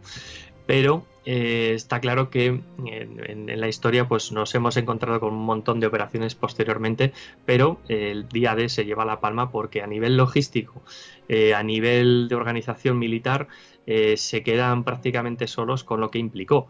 Pero si tenemos en cuenta lo que estaba ocurriendo en el mundo en ese momento, en ese mismo mes de junio, hay otra gran operación que en este caso es únicamente a nivel terrestre, que estamos hablando de la operación Bagration, que la monta la Unión Soviética. Y hay que recordar que en el año 1944 todavía la Unión Soviética se está pegando de palos con la Alemania de Hitler, y en este caso, en el 22 de junio, para ser más exactos, se lanza una operación que logísticamente deja ensombrecida a la operación Overlord, que parece que tanto eco, tanta marca ha dejado, tanta huella en la historia. Fíjate que la operación Bagration que le monta la Unión Soviética y el Ejército Rojo, estamos hablando de que participan más de 3 millones de hombres en total. Estamos hablando de decenas de miles de hombres que se van a lanzar al ataque y que en 2 meses prácticamente dejan resuelta la guerra. Luego, si quieres, entramos un poquito más al detalle, pero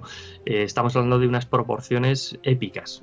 Estamos hablando también de miles de aviones, miles de cañones de asalto, de carros de combate y, por supuesto, de hombres. Más de 3 millones. Una auténtica barbaridad. Vamos ahora a una fecha clave, junio de 1944. Muy bien, mientras el foco de la historia parece que alumbra con luz propia el 6 de junio del 44 como el día determinante, el punto, digamos, el turning point, ese punto de rotación de la guerra, ni mucho más lejos. Yo soy tal vez de estos investigadores o divulgadores históricos que opinamos que el día D sí tuvo su importancia, por supuesto. Hubo un sacrificio enorme por parte de los dos bandos enfrentados, unos por conseguir el éxito, otros por defender ese muro atlántico que habían planteado en el norte de Francia, pero hay que tener en cuenta que el día D es una de tantas operaciones, es la operación Overlord, una de tantas operaciones que se están dando lugar o que están teniendo lugar en ese año 1944. Fíjate que más o menos el 4 de junio, es decir, 2 días antes del día D, los aliados entran en Roma. En concreto los estadounidenses, justo después lo harían los británicos, pero han tenido que estar pegándose de palos en Anzio, un puerto, digamos, vital porque es la puerta hacia Roma, que les lleva prácticamente desde enero hasta mayo del 44, es decir, han estado ahí casi como quien dice 4 o 5 meses para llegar a Roma. La invasión de Sicilia, que es, digamos, ese segundo frente que solicitaba Stalin, es decir, empezar a luchar en el continente europeo, comenzó el 9 de julio del 43 y duró prácticamente un mes y pico, es decir, hasta mediados de agosto no dieron por cerrada la campaña de Sicilia los aliados, y desde entonces estuvieron escalando por la bota de Italia, hasta llegar a ese 4 de junio, que es cuando entran en Roma. Por lo tanto, los alemanes y los italianos no se lo pusieron nada fácil a los aliados en esa subida hacia Roma, y lo que quedaría todavía de guerra hasta que pudieran rebasar los aliados las defensas alemanas y seguir trepando por esa bota italiana. Pero para mí lo que realmente va a cambiar la guerra es lo que ocurre ese 22 de junio de 1944 con el inicio de la operación Bagration, que detallábamos ahora hace un poquito. En este caso, yo animo a cualquiera que nos esté escuchando que mire un mapa de esa operación para que se dé cuenta de las dimensiones enormes que tiene esta operación que plantean los soviéticos. Yo recuerdo que no hace mucho escribí un pequeño artículo sobre este tema, invitando también a los lectores de mi blog a que participaran, y la verdad que participó mucha gente. Y se quedaron sorprendidos cómo es posible que la Unión Soviética, con la pérdida ingente de recursos, de hombres que ha tenido, fueron capaces de acumular esos recursos que comentábamos en la pregunta anterior, y para desatar una operación que deja en ridículo, en extensión, sobre todo a lo que es la operación Overlord, que implica este desembarco de Normandía. Fíjate que estamos hablando de un frente de unos 1.500 kilómetros en línea recta. Ojo, que las fronteras, como hemos dicho siempre, las líneas en los planos siempre son curvas, ¿verdad? Que implicarían muchos más kilómetros, pero en línea recta, desde Estonia hasta el norte de Rumanía, estamos hablando de que el Ejército Rojo plantea una ofensiva brutal que le va a hacer ganar en apenas dos meses.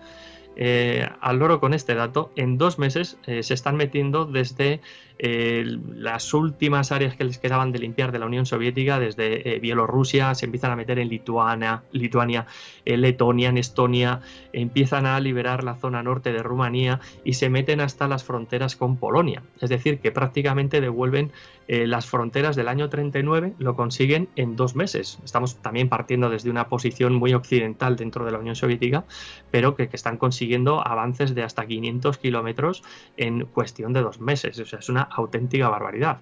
En este caso, los propios aliados, para que te hagas una idea, desde que desembarcan en Normandía hasta que llegan a la primera ciudad alemana que liberan, que es Aquisgrán, también estamos hablando de unos 500 kilómetros, se tienen que tirar prácticamente unos 5 meses. O sea, es que es una auténtica burrada.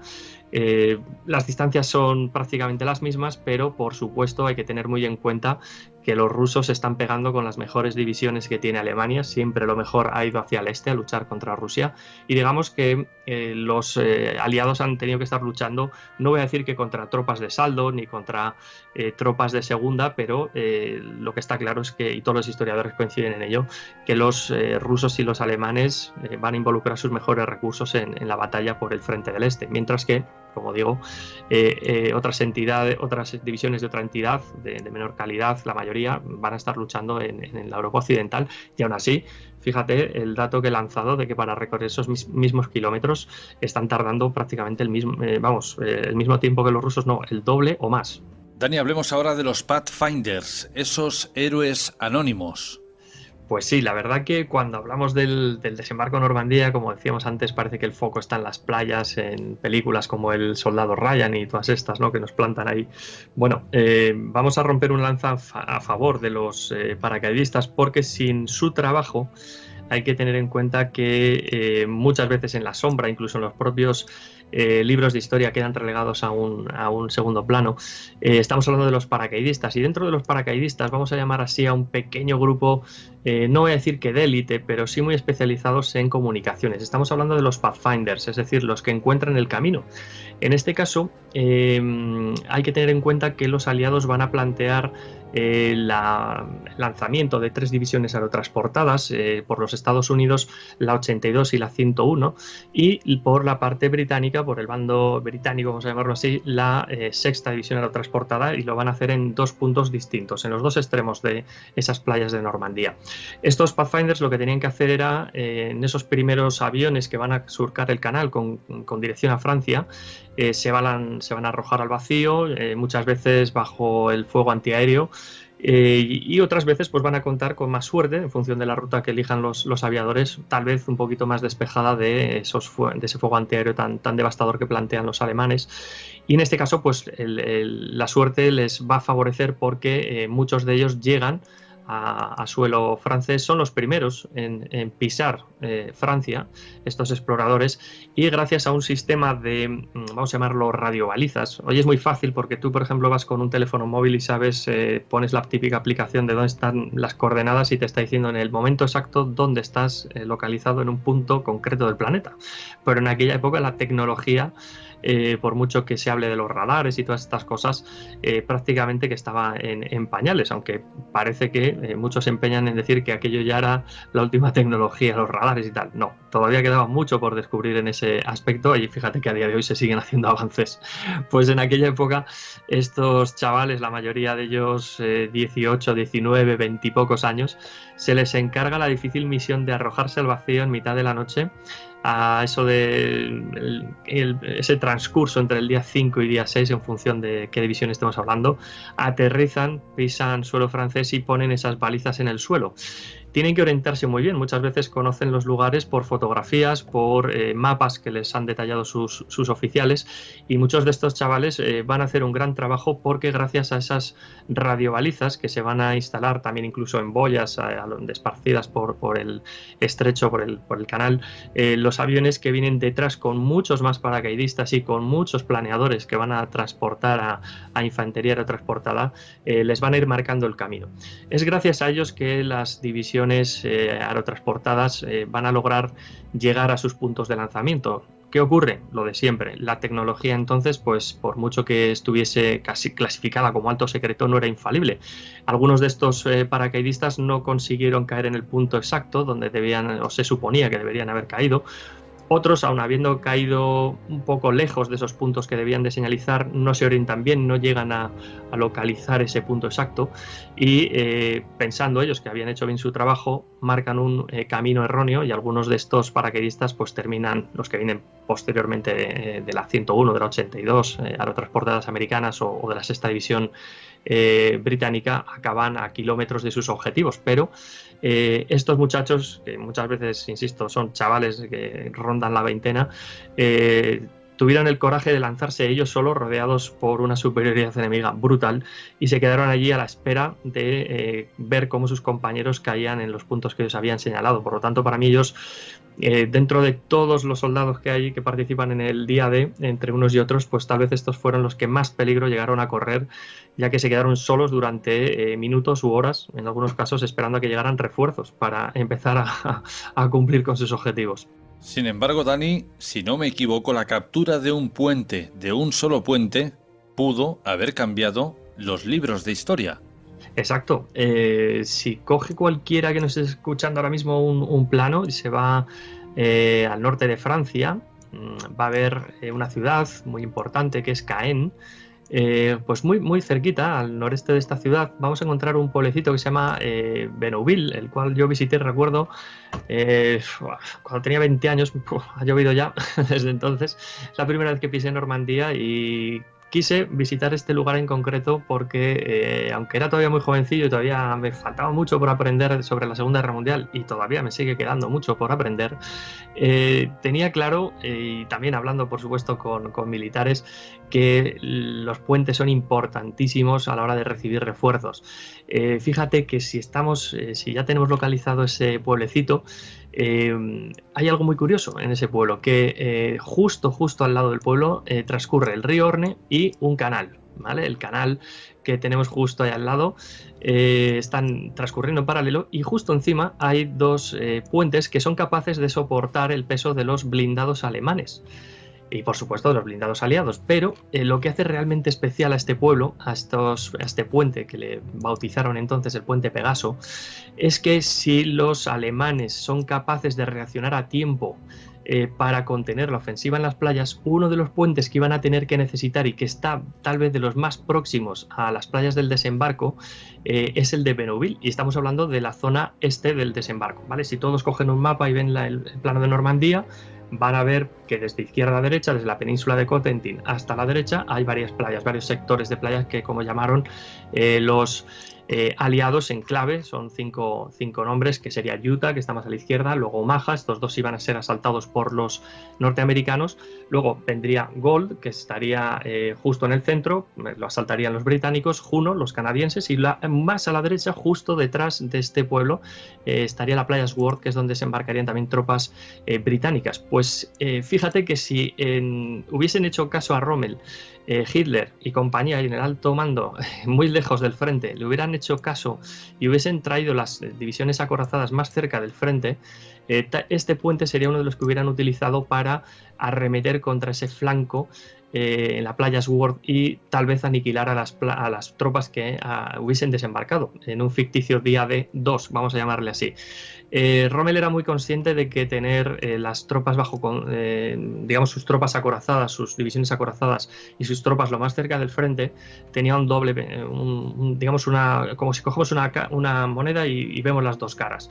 Una sería la de garantizar que tienes gente en primera línea y que si hay un desembarco eres capaz de rechazarlo en las primeras 24 horas. Ese era su planteamiento. Si son capaces de rechazarlo en esas 24 horas, toda la operación planteada por los aliados se podría ir al traste en cuestión de un día.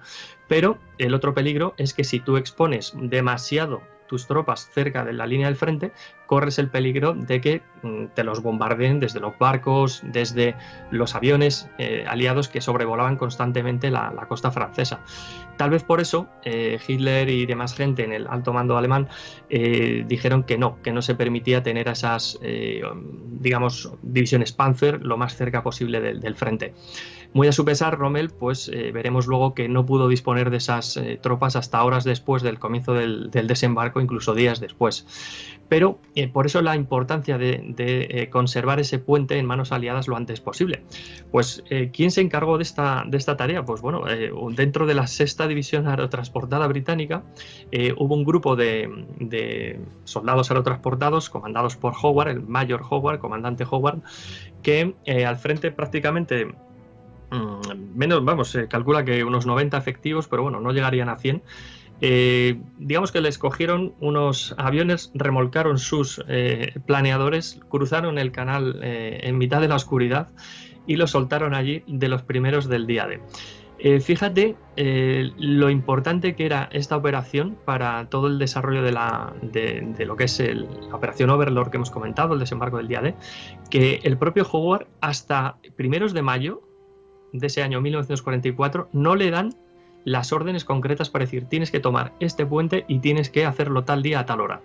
Él ha estado entrenando con una compañía, la compañía D, de un batallón conocidos como los Ox and Bucks del ejército británico, de esta división aerotransportada que estamos comentando, la sexta. Ha estado machacando a sus hombres, entrenándoles de la forma más espartana posible.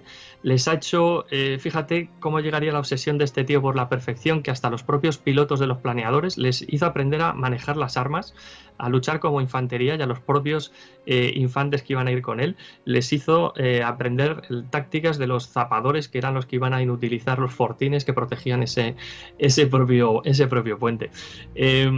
Total que este hombre pues le lanzan con esos planeadores junto con sus hombres, y fíjate la pericia que tienen esos aviadores. Entre ellos hubo uno que destacó por ser, aparte de bastante valiente, por ser muy temerario, que era un piloto, un suboficial, James Walworth, que es el piloto de ese planeador en el que va Howard y un puñado de sus hombres. Es capaz. Yo he estado en el terreno, he visto aquello, no es nada fácil, y más todavía cuando los alemanes tenían algo de defensa antiaérea en el sector, y sobre todo muchas alambradas y obstáculos para que un planeador que cayese por allí reventase en 1000 pedazos al poco de tomar tierra. Bueno, pues Walworth es capaz de tomar tierra con el planeador y situarlo a 40 metros del puente. O sea, eso a mí me pareció una hazaña espectacular. Recuerda que no van con ningún tipo de radar, sino que se están coordinando entre los distintos planeadores que van con él. Con Howard prácticamente estamos hablando de que 3 son los planeadores que llegan a las inmediaciones del puente. Hay un cuarto que se pierde a varios kilómetros. Se están orientando gracias a la luz de la luna, de los ríos y de las masas de árboles que rodean este pueblo de Benouville. O sea, me pareció una auténtica proeza. Toman tierra, muchos de ellos quedan inconscientes en el acto. El propio James Walworth y el copiloto saltan, rompen la cabina, saltan por el frontal acristalado, quedan inconscientes durante bastante tiempo, y los propios soldados pues ya salen por allí corriendo a tomar posiciones.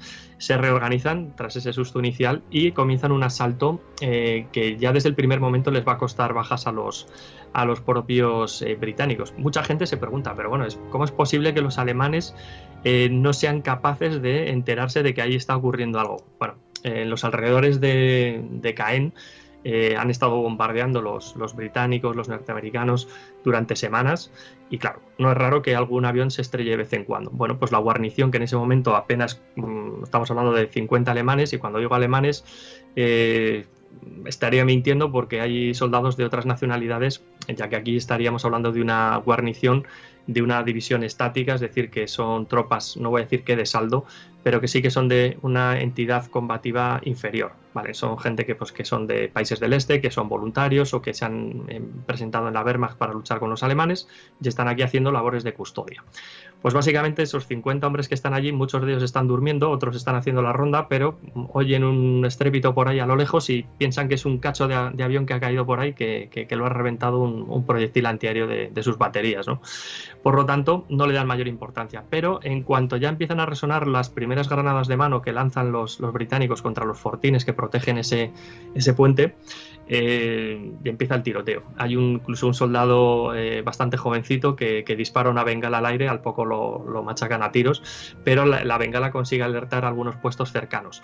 Comienza una trifulca monumental. De hecho, uno de los oficiales que está allí al mando de uno de esos pequeños grupos que maneja Howard en general, estamos hablando de un teniente de Dan Broderich, es el primer soldado, se cree que es el primer soldado que muere el día D, es un teniente, y muere de un disparo en el cuello cuando al poco de lanzar una granada contra una posición artillada o con ametralladoras de los que tenían los alemanes junto a ese puente y que la inutiliza, pero que fallece en el acto. Yo estuve en ese puente, insisto, hace un montón de años. El actual es una réplica, no es el original. El original está en un museo justo al lado de ese puente y se ve perfectamente la zona donde él cayó, los disparos y demás. Se ve metralla, se ve de todo en ese puente real. Y exactamente el guía te dice, mira, aquí cayó este tío. Y la verdad que impacta bastante porque dices, mira, fue una desgracia ese día. Por supuesto hubo miles de muertos y tal vez uno de esos héroes anónimos que mueren ahí a miles aquel día, pues es este teniente Dan Broderick que fallece lanzando una granada para inutilizar una de esas ametralladoras que protege el puente. Pues al poquito de pisar el suelo normando, estamos hablando de entre las 12:15 y las 12:20 de la madrugada de ese 6 de junio del 44, los británicos consiguen capturar el puente y se tienen que preparar para lo peor, que lleguen más infantes británicos, bien desde las playas o bien tropas aerotransportadas para reforzar la posición y aguantar allí lo indecible, que no tarda en ocurrir, porque los propios alemanes son conscientes de la importancia de ese puente y empiezan a mandar refuerzos, inclusive con carros de combate, y esta gente, como te puedes imaginar, en esos planeadores endebles de lona y tela y de madera, apenas pueden transportar el armamento personal, un poquito de munición y ningún arma antitanque, salvo alguna suerte de bazooka, vamos a llamarlo así, esos instrumentos que ellos llevaban, que eran los lanzacohetes Piat, y poquito más, no contaban con nada más. Entonces estamos hablando de que 90 hombres, ya con las primeras bajas, tienen que contener un posible contraataque alemán durante horas hasta que sean relevados. Por lo tanto, fíjate la responsabilidad que tuvieron estos chavales, que insisto que el propio comandante Howard tenía 30 años en aquella acción, si mal no recuerdo, y los demás eran chavales de 18, 20 y pocos años. Si se ven las fotos de esos chavales, ves la cara de niños, auténticos niños que tuvieron que desempeñar tan importante misión el día de. Como bien has dicho, el mariscal de campo Erwin Rommel no tenía todas las fuerzas que quisiera y cometió ciertos errores. Háblanos un poco de esto, Dani, y háblanos también de qué ocurrió pasadas esas primeras 24 horas del día D.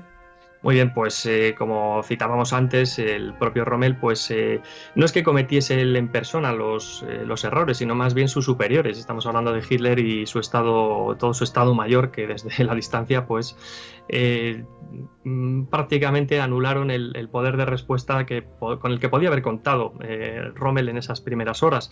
El propio Rommel en esas primeras horas del día D no estaba ni siquiera en Normandía, estaba en su residencia familiar en Herlingen, estaba celebrando el cumpleaños de su mujer, a la que le había llevado unos zapatos, y estaba allí con su hijo Manfred, los tres celebrando, y le llaman, oye, que han llegado los americanos y los ingleses y los canadienses. Total, que tiene que salir corriendo de allí, tiene que salir corriendo y en unas horas se planta desde Alemania hasta Francia. Miedo me da saber cómo condujo su chofer por aquellas carreteras de entonces, ¿no? Fruto de esa precipitación, también hay que tener en cuenta que los norteamericanos y los británicos han lanzado paracaidistas señuelos que explotaban al caer a tierra, eran maniquís prácticamente, por lo tanto empiezan a confundir a los alemanes. Los propios paracaidistas caen tan diseminados de los puntos de aterrizaje que tenían previstos que vuelven locos a los alemanes. No saben contra qué fuerzas se están enfrentando, ni saben qué capacidad de ataque van a tener esos enemigos que están lloviendo del cielo literalmente y que no dejan de caer en sucesivas horas. Esto hay que tenerlo también en cuenta. Y luego además sumamos el tema de las playas, que ya muchos pensaban que era un posible golpe de mano y que de verdad se iba a producir en Calais. A varios kilómetros de allí. Por lo tanto, hay unas horas de retraso en las que no van a poder mandar esas divisiones acorazadas a primera línea, aún así con el riesgo de que podían ser destruidas desde el aire por los bombarderos aliados. Pero el gran error para mí es no haber dejado a Rommel esa capacidad de contar con todas sus divisiones, con todas sus tropas, como él quiso desde un primer momento. Ahí está el gran error para mí, que luego pues encima los propios aliados van a ir haciendo creer a los alemanes que les están atacando por 1000 sitios y en realidad pues no era así. Por lo tanto, para mí ese es el gran error y que no comete Rommel, hay que decirlo, sino que lo cometen sus superiores, que no le dejan actuar con las fuerzas que él quería haber contado. Y por lo tanto, pues tras esas primeras 24 horas, los aliados son capaces de irrumpir en varios puntos, como hemos comentado, en la península de Cotentin, en la zona que confluyen las playas de Omaha y playa de Utah. Empiezan a entrar varios kilómetros hacia adentro, empiezan a tomar una serie de posiciones estratégicas donde los aliados casi van a celebrar como el final de la guerra, porque están tomando baterías costeras de artillería que van a disparar contra los buques y contra las tropas que están allí cerca de la costa. Y luego pues las playas ya Juno, Gold, Sword, donde están los británicos y donde están los canadienses, consiguen meterse varios kilómetros tierra adentro, con lo cual ya ese primer día han conseguido establecer una cabeza de puente mucho más sólida de lo que los alemanes imaginaban que iban a conseguir, pero tal vez un poquito menos fuerte fue ese objetivo, no se consiguió tanto como esperaban los propios británicos, por ejemplo, que ellos querían haber tomado la ciudad de Caen el primer día, y fíjate luego el tiempo que tardaron en conquistarla, porque los propios alemanes ya hicieron entrar en juego a sus divisiones Panzer, que se lo pusieron tan complicado. Todos conocemos ese día D, ese desembarco de Normandía, por la gran película Salvad al soldado Ryan. Tendrá más o menos defectos, pero creo que a todo el mundo prácticamente gusta. Dani, ¿los escenarios que vemos en la película se parecen en algo a la realidad? Pues mira, yo voy a romper una lanza a favor de Hollywood con el tema del realismo. Cuando todos hemos visto la película archivista ya y archiconocida de Salvar al soldado Ryan, o series como Hermanos de Sangre y demás, o producciones más actuales como My Way, Mi Camino, que es una producción donde nos presenta a varios soldados que vienen desde Asia para luchar en la Wehrmacht, o sea, algo que puede ser surrealista, pero que llega a ser realidad, que hay fotos y escritos que nos lo demuestran. Podemos ver en esas películas la auténtica carnicería que fue el día D. En prácticamente unas horas, por poner el ejemplo de la playa Omaha, que es lo que nos muestra en este caso Spielberg y demás, pues nos comentan que la playa de Omaha es una auténtica carnicería, y la verdad es que así fue. Si bien es cierto es que las playas que nos presentan son muy cortas, muy estrechas, porque si mal no recuerdo están grabadas en Irlanda, igual estoy metiendo la pata, pero me suena que están grabadas en las Islas Británicas. Quiero recordar, las playas que se encuentran los chavales, ya te digo, de 18, 19, 20 y pocos años que están desembarcando, tú cuando estás allí con la marea baja, ves que son cientos de metros los que te separan desde donde toca el agua con la tierra hasta las posiciones donde estaban los alemanes. Yo me he pateado aquello un montón de veces, y cada vez que lo ves con la marea baja impresiona decir, joder, tuvieron que saltar de esas lanchas de desembarco, tuvieron que correr metros de playa al descubierto, había sus obstáculos y tal que te podías proteger en centímetros de acero de algún obstáculo, pero poco más, y tuvieron que salir del agua empapados y salir corriendo hasta allí. Bueno, eso fue una auténtica proeza. Y tampoco nos olvidemos de que en este caso, por ejemplo, la película de Salvar al soldado Ryan nos presenta, si jugamos un poquito con la vista, sobre todo en esos primeros planos, estamos viendo que el agua y lo que es los primeros parapetos están casi a bocajarro, ¿no? Pero eso no ocurrió así. Sí que es cierto que con la marea alta la distancia se hubiese acortado más, pero los aliados tuvieron que desembarcar con la marea baja. En este caso el cine se ajusta bastante porque, insisto, la carnicería es absoluta en Omaha. De hecho, el propio Bradley, uno de los generales que está al mando de las tropas norteamericanas, al ver que está sufriendo más de 1000 bajas en los primeros instantes, casi decide abortar el ataque, pero bueno, al final dijeron, venga, vamos a intentar seguir adelante, a ver si somos capaces de proseguir el avance hacia tierra adentro, que en las otras playas sí que parece que estamos teniendo éxito, y aquí pues fíjate que en apenas una hora y pico sufren algo más de 1000 bajas, es una auténtica barbaridad. Por lo tanto, el cine, los documentales muchas veces sí que se han acercado a la realidad, otras veces son auténtica fantasía, hay que creérselo justo, esas dramatizaciones que nos plantean, pero lo que sí que es cierto es que en ese día D, que muchas veces parece que ha habido millones de muertos, apenas se calcula que unas 10.000 bajas, entre muertos, heridos, desaparecidos, algo más de 10.000 bajas sufren los aliados en ese 6 de junio, pero los alemanes, por ejemplo, sufren un montón de bajas. Nadie da una cifra cierta hoy en día, se calcula que entre 4 a 9.000, nadie lo tiene nadie lo tiene muy claro, y en total entre británicos, canadienses y norteamericanos se calcula que hubo unos muertos, estamos hablando de unos 4.000 y pico, o sea, no hay unas cifras totalmente muy cerradas, ¿de acuerdo? Pero también hay que, muchas veces la gente no lo saca ni en el cine. A mí una de las pocas películas que sí que lo recoge es la del Día Más Largo, que se ve perfectamente cómo los bombarderos, la artillería naval machaca poblaciones civiles de los franceses, y que en otras películas no ves, solamente ves los escombros, como que parece que ahí no ha ocurrido nada, más que, bueno, sí, ha caído una bomba, pero hay gente viviendo por allí en las ruinas. Bueno, los civiles franceses parecen... se calcula que unas 70.000 bajas, 70.000 muertos en toda la liberación de Francia, pero solo en Normandía se calcula que desde enero hasta junio del 44 mueren algo más de 30.000. O sea, es una auténtica barbaridad, y todo eso, pues, lógicamente, preparando la campaña de invasión.